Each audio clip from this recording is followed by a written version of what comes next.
पंजाब कांग्रेस के प्रधान ਅਤੇ ਅੰਮ੍ਰਿਤਸਰ पूर्वी सीट के उम्मीदवार नवजोत सिंह सिद्धू ने शुक्रवार ਨੂੰ ਚੋਣ ਜ਼ਾਬਤੇ दौरान ही भंडारी पुल एक्सटेंशन ਤੇ अधूरी एलीवेटेड सड़क ਨੂੰ ਵਾਹਨਾਂ ਲਈ ਖੁਲਵਾ ਦਿੱਤਾ।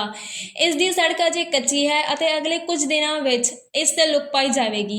ਸਿੱਧੂ ਨੇ ਅਜੇ ਨਵੇਂ ਬਣੇ ਭੰਡਾਰੀ ਥਾਣੇ ਵਿੱਚ ਲੱਗੇ ਹੋਏ ਬੈਰੀਕੇਡਾਂ ਨੂੰ ਹਟਵਾਉਂਦੇ ਹੋਏ ਉੱਥੇ ਵਾਹਨਾਂ ਦੀ ਆਵਾਜਾਈ ਸ਼ੁਰੂ ਕਰਵਾਈ।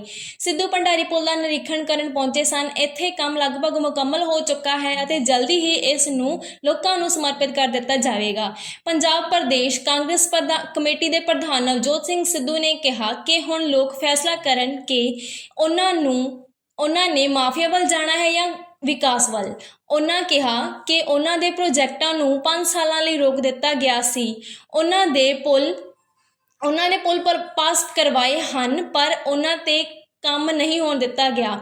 इस मौके 13 नियुक्ति प्रोग्रामां तो इलावा सिद्धू ने विधान सभा हल्के का रोड मैप भी किया जो अगले 5 सालों में वो पूरा करेंगे। देखिए नवजोत सिंह सिद्धू ये पुल को खुलाने के लिए खुद पहुंच गए हैं। अब ये कृष्ण चौक की तरफ से जो ट्रैफिक है जाम लग जाता है, घंटों लोग साइड हो जाए भाई दीपक जी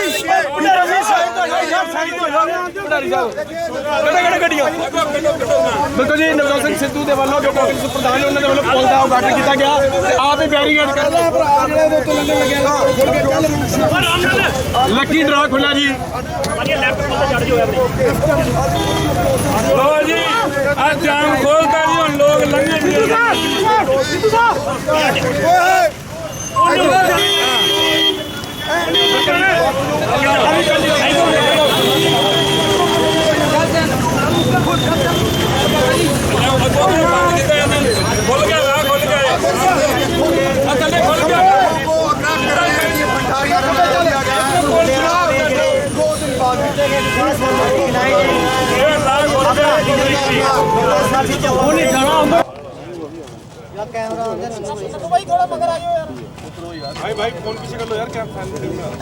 अमित जी थोड़ा इधर हिंदी चाहिए पंजाबी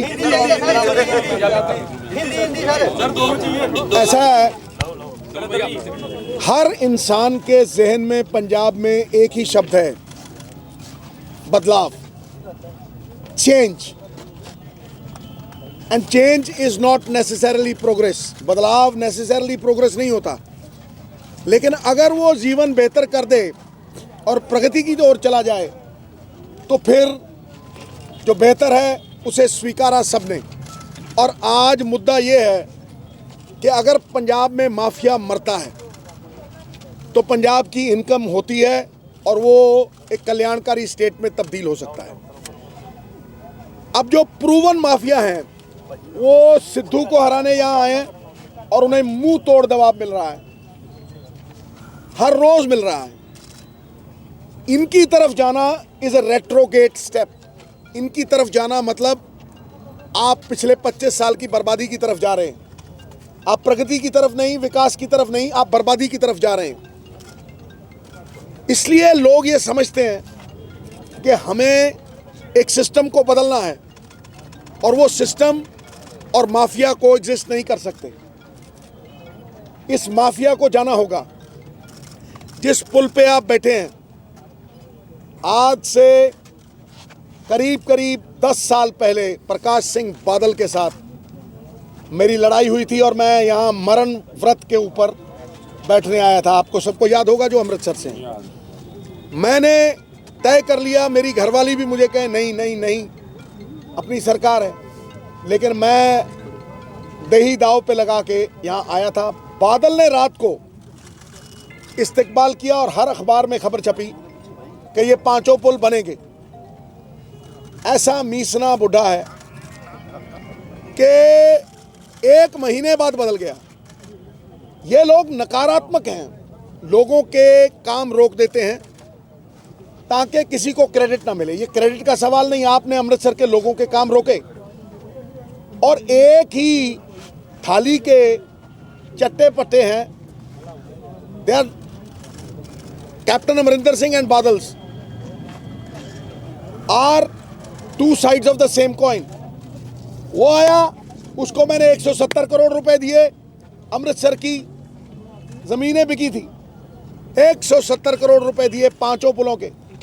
उसने नीचे से मैसेज दे दिया सिद्धू के काम रोक दो। अरे सिद्धू के काम नहीं है ये श्री अमृतसर साहब के लोगों की सहूलियत के काम है। और आज देखिए ये कंप्लीट है। मैं जाके देख रहा हूँ, अगर आज ही शुरू करना पड़ा मैं आज ही शुरू कर देना है ताक। ये मेरा सपना था और ऐसे मैंने करीब करीब 12-15 पुल बनवाए। आप समझ लीजिए, ये किचलू चौक भी तभी मैंने बनवाया था, लेकिन एक फॉरेस्ट चौक बार बार अड़ंगा लगाते हैं। मतलब ये लकीर लंबी नहीं करते अपनी, ये दूसरों की लकीरें मिटाते हैं। They want to swim in the red ocean. मारो काटो, लोगों के काम रोक दो, क्रेडिट किसी लीडर को उठने मत दो। तो ये इनकी राजनीति है। इसलिए प्रगतिशील राजनीति के लिए ये मेरा अमृतसर के लिए, ईस्ट के लिए मैंने क्या किया और आगे 5 साल में क्या करूंगा। सिद्धू एक दूसरे को ऊट पटांग बोल के मुद्दों से भटकाने नहीं आया। सारी उम्र मैंने मुद्दों पे पहरेदारी की है और आने वाले समय में भी सवाल मुद्दों के ही होंगे और मुद्दे मैं उठाता रहूंगा। सबसे बड़ा सवाल है कि हम माफिया को ख़त्म करेंगे या नहीं, क्योंकि वो माफिया के जेब में जो पैसे जाते हैं वो अगर स्टेट के खजाने में आते हैं तो पंजाब खुशहाल हो जाएगा, खुशहाली की राह पे चल देगा। और एक बार उल्टी राह पे चल दो तो सीधी राह पे आना मुश्किल होता है, लेकिन उसका रोड मैप गेम प्लान दिया है। बिल्कुल, मैं क्या पढ़ना नहीं, तुसी पढ़ो। देखिए, एक तो हमारी महिलाओं को मिलेगा सम्मान, बेटियों को मिलेगी पढ़ाई और हर पड़ाव पे इनाम और सम्मान। शिकायत निवारण प्रणाली, मेरे साथ डायरेक्ट संपर्क, 170 सरकारी सुविधाएं फ्री आपके कंप्यूटर पे, डिजिटल पंजाब में। मजदूर भलाई ਅਤੇ शहरी रोजगार की गारंटी, 5 लाख रोजगार, हर साल 1 लाख, हर साल 1 लाख।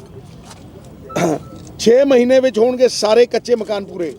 ये सरकारी जो कुछ भी है ये सारा कुछ लिखा हुआ है, आप देख लीजिए। इसमें ये भी लिखा हुआ है, ये देखो, ये 13 पॉइंट है जो मैंने कहा था बाबा नानक के नाम पे 13-13-13, ठीक है। उसके आगे अमृतसर ईस्ट के लिए क्या किया और क्या करने जा रहा हूँ, ये सारा आपके साथ पड़ा है। अब मैं ये भंडारी पुल जाके देखूंगा और ये मैं आपको बता दूं कि बादलों की तरफ और कैप्टन की तरफ जाना मतलब बैक गियर लगाना, और अगर बदलाव की तरफ जाना है तो ये शख्स सामने खड़ा है प्लान के साथ, नीतिबद्ध योजनाबद्ध तरीके से। इसीलिए मैं कहता हूं कि आज आप ऊपर ईमानदारी बिठाएंगे, ईमानदारी नीचे तक जाएगी।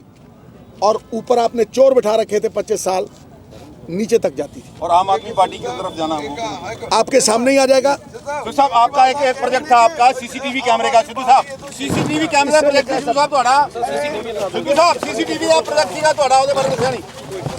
ਕਾਰਵਾਈ ਵੀ ਆਪਣਾ ਜਿਹੜਾ ਮਨੋਰਥ ਪੱਤਰ ਵੀ ਜਿਹੜਾ ਜਾਰੀ ਕੀਤਾ ਨਾਲ ਉਹਦੇ ਬਾਰੇ। ਹਾਂ, ਇਹ ਵੇਖੋ ਜੀ, ਸਿੱਧੂ ਸਾਹਿਬ ਨੇ ਈਸਟ 'ਚ ਕੀ ਕੰਮ ਕੀਤੇ ਤੇ ਕੀ ਗਾਂਹ ਕਰਨੇ ਆ ਉਹ ਅੱਜ ਜਾਰੀ ਕੀਤਾ ਆ। ਇਹ ਪੱਤਰ ਮੈਂ ਤੁਹਾਨੂੰ ਪੱਤਰ ਵੀ ਇਹ ਸਾਰਿਆਂ ਨੂੰ ਦੇਣਾ ਆ। ਸੋ ਇਹ ਪੱਤਰ ਉਹਨਾਂ ਜਾਰੀ ਕੀਤਾ ਜਦੋਂ ਇਧਰੋਂ ਆਏ ਤੇ ਗਿਆਨੀ ਤੀਸਤਾ ਲਾਗੇ ਜਾਮ ਸੀ। ਉਹਨਾਂ ਨੇ ਜਦੋਂ ਇੱਥੋਂ ਅਸੀਂ ਪੁਲ ਦੀ ਵਿਜ਼ਿਟ ਰੱਖੀ ਸੀ, ਕਿਉਂਕਿ ਅਜੇ ਥੋੜਾ ਇਹਦਾ ਕੰਮ ਰਹਿੰਦਾ ਹੋਣ ਵਾਲਾ, ਲੁੱਕ ਪੈਣੀ ਸੀ। ਅਸੀਂ ਇਹਦੀ ਸਲਾਹ ਲੈਣੀ ਸੀ ਵੀ ਇਹਦੇ 'ਚ ਡਿਵਾਈਡਰ ਪਾਇਆ ਜਾਵੇ ਨਾ ਪਾਇਆ ਜਾਵੇ, ਨਾਲ ਅਸੀਂ ਠੇਕੇਦਾਰ ਵੀ ਬੁਲਾਇਆ ਸੀ। ਪਰ ਜਦੋਂ ਅਸਾਂ ਜਾਮ ਲੱਗਾ ਵੇਖਿਆ ਤੇ ਉਹਨਾਂ ਨੇ ਇਹ ਖੋਲ੍ਹਤਾ। ਉਹਨਾਂ ਨੇ ਪੁੱਛਿਆ ਪਹਿਲਾਂ ਵੀ ਇਹਨੂੰ ਕੀ ਮੁਸ਼ਕਲ ਕੀ, ਅਸੀਂ ਕਿਹਾ ਜੀ ਪੁਲ ਸਾਰਾ ਰੈਡੀ ਆ, ਸਿਰਫ 7-8 ਘੰਟੇ ਦਾ ਜਾਂ 2-3 ਦਿਨ ਦਾ ਕੰਮ, ਮਤਲਬ ਵਰਕਿੰਗ ਆਵਰ 2-3 ਦਿਨ ਦੇ ਕੰਮ ਨੂੰ ਆਪਾਂ ਲਈਏ ਤੇ ਲੋਕੀ ਸਿਰਫ ਰਹਿ ਗਈ ਪੈਣ ਵਾਲੀ, ਬਾਕੀ ਰੈਡੀ ਆ। ਕਿਉਂਕਿ ਇਹਦੀ ਉਹ ਮਜ਼ਬੂਤੀ ਆ, ਵੇਖੋ ਹੁਣ ਗੱਡੀਆਂ ਲੰਘਣ ਡੀਆਂ ਨੇ, ਕੋਈ ਮੇਰੇ ਰਿਸ਼ਤੇਦਾਰ ਨਹੀਂ, ਇਹ ਗੁਰੂ ਨਗਰੀ ਦੇ ਸੰਗਤ ਆ, ਰੱਬ ਦਾ ਰੂਪ ਨੇ, ਇਹ ਲੰਘਣ ਡਏ ਨੇ। ਸੋ ਮੈਨੂੰ ਖੁਸ਼ੀ ਆ ਵੀ ਇਹ ਲੰਘਣ ਡਏ ਨੇ। ਮੈਂ ਇਹਨਾਂ ਨੂੰ ਰਿਲੀਫ ਦੇਣ 'ਚ ਮੇਰਾ ਵੀ ਕੋਈ ਨਿੱਕਾ ਜਿਹਾ ਯੋਗਦਾਨ ਰਿਹਾ ਆ, ਮੈਂ ਖੁਸ਼ਕਿਸਮਤ ਆ। ਉਹ ਸਿੱਧੂ ਸਾਹਿਬ ਨੇ ਆ ਕੇ ਆਪ ਹੀ ਬੈਰੀਕੇਡ ਹਟਾਤੇ ਨੇ। ਸੋ ਮਤਲਬ ਮੈਂ ਨਹੀਂ ਸਮਝਦਾ ਇਹ ਗੁਰੂ ਨਗਰੀ ਦੇ ਭਲੇ ਦਾ ਕੰਮ ਹੈ, ਇਹਦੇ 'ਚ ਕੋਈ ਵਿਰੋਧੀ ਵੀ ਗੁਰੂ ਨਗਰੀ ਦਾ ਭਲਾ। ਵੇਖੋ ਮੈਂ ਇੱਕ ਗੱਲ ਦੱਸ ਦਿੰਦਾ, ਮੈਂ 5 ਸਾਲ ਬੀਜੇਪੀ 'ਚ ਵੀ ਰਿਹਾ। ਕੋਈ ਵੀ ਪਾਰਟੀ ਨਹੀਂ ਚਾਹੁੰਦੀ ਗੁਰੂ ਨਗਰੀ ਦਾ ਨੁਕਸਾਨ ਹੋਵੇ। ਕੋਈ ਵੀ ਪਾਰਟੀ, ਭਾਵੇਂ ਕਾਂਗਰਸ ਆ, ਭਾਵੇਂ ਝਾੜੂ ਆ, ਭਾਵੇਂ ਬੀਜੇਪੀ, ਭਾਵੇਂ ਅਕਾਲੀ ਦਲ ਆ, ਮੈਂ ਸਮਝਦਾ ਬਿਕਰਮ ਹੁਣੀ ਵੀ ਨਹੀਂ ਚਾਹਣਗੇ ਵੀ ਗੁਰੂ ਨਗਰੀ ਨੂੰ ਜੇ ਕੋਈ ਰਿਲੀਫ ਮਿਲਦਾ ਤਾਂ ਉਹਦਾ ਵਿਰੋਧ ਕੀਤਾ ਜਾਵੇ। ਮੈਂ ਨਹੀਂ ਸਮਝਦਾ। ਜਿਹੜਾ ਸਿਆਣਾ ਬੰਦਾ, ਜਿਹੜਾ ਆਪਾਂ ਵੇਖੋ ਲੀਡਰ ਜਾ ਕੇ ਵੋਟਾਂ 'ਚ ਕਹਿੰਦੇ ਨੇ ਮੈਂ ਲੀਡਰ ਨਹੀਂ, ਮੈਂ ਸੇਵਕ ਆ। ਤੇ ਜੇ ਵਾਕਈ ਉਹ ਸੇਵਕ ਨੇ ਤੇ ਫਿਰ ਗੁਰੂ ਨਗਰੀ ਨੂੰ ਆ ਵੇਖੋ ਰੇੜੀ ਵਾਲਾ ਨਿਕਲਣ ਡਿਆ, ਇਹਨੂੰ ਰਿਲੀਫ ਹੀ ਮਿਲਿਆ ਨਾ। ਤੇ ਜੇ ਗੁਰੂ ਨਗਰੀ ਨੂੰ ਰਿਲੀਫ ਮਿਲਿਆ, ਜੇ ਇਹਦਾ ਕੋਈ ਵਿਰੋਧ ਕਰਦਾ ਆ ਤੇ ਫਿਰ ਉਹ ਸੇਵਕ ਕਿੱਦਾਂ ਆ? ਸੋ ਮੈਂ ਸਮਝਦਾ ਬਿਕਰਮ ਹੁਣੀ ਵੀ ਇਸ ਚੀਜ਼ ਦਾ ਵਿਰੋਧ ਨਹੀਂ ਕਰਨਗੇ, ਕਿਉਂਕਿ ਇਹ ਗੁਰੂ ਰਾਮਦਾਸ ਦੀ ਨਗਰੀ ਨੂੰ ਰਿਲੀਫ ਮਿਲਿਆ, ਨਾ ਕਿ ਦਮਨ ਨੂੰ ਮਿਲਿਆ, ਨਾ ਸਿੱਧੂ ਨੂੰ, ਨਾ ਬਿਕਰਮ ਮਜੀਠੀਆ ਨੂੰ। ਤੁਸੀਂ ਮੀਡੀਆ ਵਾਲੇ ਵੀ ਲੰਘਦੇ ਜੇ, ਤੁਹਾਨੂੰ ਵੀ ਪਤਾ ਜਾਮ ਆ। ਸੋ ਮੈਂ ਨਹੀਂ ਸਮਝਦਾ ਕੋਈ ਵੀ। ਪਰ ਚੋਣ ਕਮਿਸ਼ਨ ਜਿਹੜੀ ਗੱਲ ਕੀਤੀ ਤੇ ਉਹ ਮਾਮਲਾ ਦਰਜ ਕਰ ਸਕਦਾ ਹੈ। ਨਹੀਂ, ਆਪਾਂ ਕੋਈ ਉਦਘਾਟਨ ਨਹੀਂ ਕੀਤਾ। ਮੇਰੀ ਸਿੱਲ ਬਣੀ ਪਈ ਆ ਦਫ਼ਤਰ, ਆਪਾਂ ਕੋਈ ਸਿੱਲ ਨਹੀਂ ਲਾਈ। ਅਜੇ ਇਹਦਾ ਕੰਮ ਰਹਿੰਦਾ, ਉਹ ਆਪਾਂ ਰਾਤ ਨੂੰ ਅਜੇ ਕੰਮ ਕਰਨਾ, ਅਜੇ ਕੰਮ ਹੋਣਾ ਆ, ਇਹਦਾ ਕੰਮ ਹੋਣਾ, ਉਹ ਅਸੀਂ ਰਾਤ ਨੂੰ ਕਰਨਾ ਆ। ਅਸੀਂ ਤਾਂ ਸਿਰਫ ਪਬਲਿਕ ਨੂੰ ਰਿਲੀਫ ਦਿੱਤੀ ਆ। ਅਸੀਂ ਕਿਸੇ ਵੀ ਕੰਮ ਨਹੀਂ ਹੋਏਗਾ ਉਹਨੇ ਦਿਨ ਵੇਲੇ ਜੇ ਕੋਈ ਬਹੁਤ ਐਮਰਜੈਂਸੀ ਹੋਇਆ ਤਦ ਹੋਊਗਾ, ਨਹੀਂ ਤੇ ਨਹੀਂ। 24 ਤਰੀਕ ਤੱਕ ਤੇ ਬਿਲਕੁਲ ਕੰਪਲੀਟ ਹੋ ਜਾਣਾ, ਠੀਕ ਹੈ ਨਾ। ਇਸ ਕਰਕੇ ਇਹਨੂੰ ਮਤਲਬ ਅਸੀਂ ਪਬਲਿਕ ਨੂੰ ਰਿਲੀਫ ਦੇਤਾ ਹੈ। ਅਸੀਂ ਕੋਸ਼ਿਸ਼ ਕਰਾਂਗੇ ਜਿਹੜਾ ਕੰਮ ਕਰਨ ਵਾਲਾ ਉਹ ਰਾਤ ਨੂੰ ਕਰੀਏ। ਵੇਖੋ ਰੇੜੀਆਂ ਵਾਲੇ ਨਿਕਲਣ ਡਏ ਨੇ, ਇਹ ਸੰਗਤ ਆ ਨਾ। ਕੱਲ ਜਿਹੜਾ ਆਮ ਆਦਮੀ ਪਾਰਟੀ ਵੱਲੋਂ ਹਲਕੇ ਈਸਟ ਦਾ ਜਿਹੜਾ ਆਪਣਾ ਮਨੋਰਥ ਪੱਤਰ ਜਾਰੀ ਕੀਤਾ ਗਿਆ, ਕਿਤੇ ਉਹਨੂੰ ਵੇਖ ਕੇ ਤਾਂ ਨਹੀਂ ਫਟਾਫਟ ਇਹਨੂੰ ਖੋਲ ਦਿੱਤਾ ਗਿਆ?